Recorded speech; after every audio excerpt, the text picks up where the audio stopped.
Lucky channel వీక్షకులందరికీ నా హృదయపూర్వక శుభాభివందనములండి. ఈరోజు దేవుని వాగ్దానము యాకోబు వ్రాసిన పత్రికలో నుంచి మొదటి అధ్యాయంలో 17వ వచనము. శ్రేష్టమైన ప్రతి ఈవియు సంపూర్ణమైన ప్రతి వరమును పరసంబంధమైనదై జ్యోతిర్మయుడగు తండ్రి యొద్ద నుండి వచ్చును.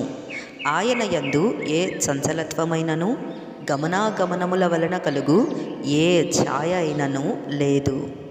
ఆమేన్, ఆమేన్. ఈ వాగ్దానము నమ్మి విశ్వసిస్తున్న మీ ఆత్మకు దేవుని కృప తోడయ్యుండి నడిపించునుగాక. ఆమేన్, ఆమేన్, ఆమేన్.